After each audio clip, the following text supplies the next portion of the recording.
Haay, akkam jirtu nagaa keessanii. Kanaan dura akkuma barnoota piyaanoo gosa adda addaatiin kutaa adda addaatiin jechuudha qoonnee walii wajjin ilaalaa turreerra. Har'a immoo koordiin isinitti agarsiisaa jechuudha. Koordiin gosoota adda addaa qaba. Meejor koordiin jira, maayinor koordiin jira, diminishitiin jira, meejor sevenziin jira, augumentidiin jira. Wantoota adda addaa baay'ee jiru. An garuu kana isinitti agarsiisu meejor koordii, maayinarii, diminishitii fi augumentidiidha jechuudha. Na hordofaa.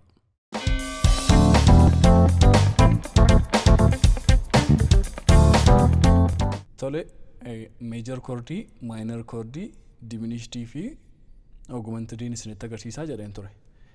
Meejor koordiin koordii tiiriyaadii yookaan koordii qulfii sadii fayyadamnee qabnu kana keessatti paartii farestii fi sardii gidduu sadii gaafa jiraatu asii immoo shanaffaa fi sadaffaa gidduu immoo lama gaafa jiraatu meejor koordiidha. Isinii galeera? Amma tokkoffaa kaanee amma sadaffaatti gaafa dhufnu gara isaan gidduutti qulfiin hafe sadii. Asii immoo sadaffaa fi shanaffaa gidduu qulfiin jiru lama kana lamaan jechuudha. Meejor koordiin isa jalqabaa gidduu sardiidha asii sekendii jechuudha. Asii sadii irra dabarree isa kanarratti immoo lama irra dabarre meejor koordiidha. Iddoo kamitti yoo dhannee fakkeenyaaf D meejor yoo gochuu barbaanne tokko sadii irra dabarree qabna asii lama irra dabarree kana qabna kun D meejoriidha jechuudha. Kun immoo C meejoriidha. Isinii galeera yaada. Meejorii gaafa jedhamu tokkoffaa fi sadaffaa gidduu sadii irra dabarraa sadaffaa fi shanaffaa gidduu immoo lama irra dabarraa jechuudha. Akkasitti gaafa tiiriyaad koordii qabnu jechuudha.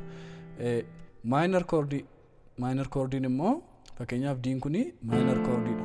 Akkas jechuun tokkoffaa fi sadaffaa gidduu kii lama jira sadaffaa fi shanaffaa gidduu immoo kii sadiitu jira jechuudha.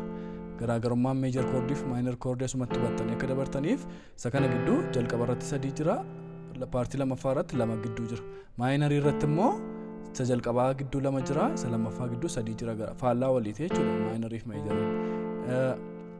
Akkasuma immoo diminished kan jedhamu immoo fakkeenyaaf biin kun C meejorii keessatti neecharii maanii diminishedidha. Akkas jechuun paartii lammaffaaf paartii tokkoffaa gidduus lama lama walqixa jira jechuudha. Asii kanaaf kana yoo ilaaltan jechuudha. Isinii galeera maal jechuudha? Asii lama gidduu jira. Sadaffaaf shanaffaa gidduus lama jira. Tokkoffaaf sadaffaa gidduu lama jira. Sadaffaaf shanaffaa gidduus lama jira. Walqixaa jechuudha. Akkuma kana bifuma wal fakkaatuun augmented chord kan jedhamu kanuma fakkaate inni immoo sadii. Lachuusaa gidduu walqixa sadii jira fakkeenyaaf C kanarraa kaane augmented isaa gaafa laallu augmented kan jedhamu fakkeenyuma kanarratti yoon isiniif fudhadhe sadii ammas sadii irra dabarraa kana ta'a jechuudha. Kanuma irratti immoo biirratti immoo yoon isinitti agarsiise tokko lama sadii kun amma augmentedidha jechuudha. Foormulaa isaa akkaataa isaan isinitti agarsiisaa jira jechuudha. Kanaaf irra deebi'ee isinitti agarsiisuu fi meejoriin yeroo hundumaa paartii jalqabaa irratti sadii gidduu jira, paartii lammaffaa irratti lamatu gidduu jira. Maayinariin paartii jalqabaa irratti lamatu gidduu jira, paartii lammaffaa irratti immoo sadiitu qulfii sadii gidduu jira jechuudha. Diminishitiin paartii lachuu keessatti waan asittis lama gidduu jira kanarrattis lama gidduu jira walqixa. Augmented kan jedhamu immoo sadii walqixa paartii lachuu gidduu jira jechuudha.